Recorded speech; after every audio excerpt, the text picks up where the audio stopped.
ఒక విశ్వాసి తనకు కావలసినది ఏదైనా దేవుడి దగ్గర నుంచే తెచ్చుకుంటాడు. నువ్వు విశ్వాసివి కాకపోతే నీకు కావలసినది మనుషుల దగ్గర నుంచి తెచ్చుకోవడానికి ప్రయత్నం చేస్తావు. నీకు అర్థమైందా? నువ్వు విశ్వాసివి కాకపోతే నీకు కావలసినది ఏదైనా నువ్వు మనుషుల దగ్గర నుంచి తెచ్చుకోవడానికి ప్రయత్నం చేస్తావు.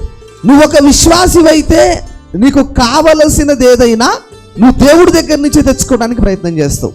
ఎలా చేయాలి తెలుసా? దేవుడి దగ్గర నుంచి యబ్బోకు రేవు దగ్గర యాకోబు గారు ప్రేయర్ చేశాడు చూసారా, పట్టుకున్నాడు చూసారా, అట్లా పట్టుకోవాలి. నీకు తెలుసా అట్లా పట్టుకోవడం? 5 నిమిషాలు ప్రార్థన చేస్తే పావు గంట నువ్వు బయట తిరిగి రావాలి. ఏమండి? నీకు బలమైంది కావాల్సినప్పుడు నువ్వు దేవుణ్ణి బలంగా పట్టుకోవాలి కదా. బలమైంది కావాలి, అప్పుడు నువ్వు దేవుణ్ణి బలంగా పట్టుకోవాలి కదా. నాకు నువ్వు చేసే చెయ్యి, లేకపోతే నన్ను చంపి చంపు అని ఇప్పుడు ప్రయత్నం చేసినావా? ఎప్పుడైనా కూర్చున్నావా? లేదు, చెయ్యం మనం. నువ్వే నా బలం, నువ్వే నాకు చెయ్యాలని చెప్పి ఏడుస్తాం. అక్కడ బయటకు వచ్చి మళ్ళీ మన మార్గాల్ని మనం అన్వేషిస్తాం. దావీదు గారు ఏమంటాడు? యెహోవా నా బలమా. దేవుడిని బలముగా కలిగి ఉండిన వాడే నిజమైన విశ్వాసి. ఏమంటే నిజమైన విశ్వాసి ఎవరంటే దేవుడిని తనకు బలముగా కలిగిన వాడు.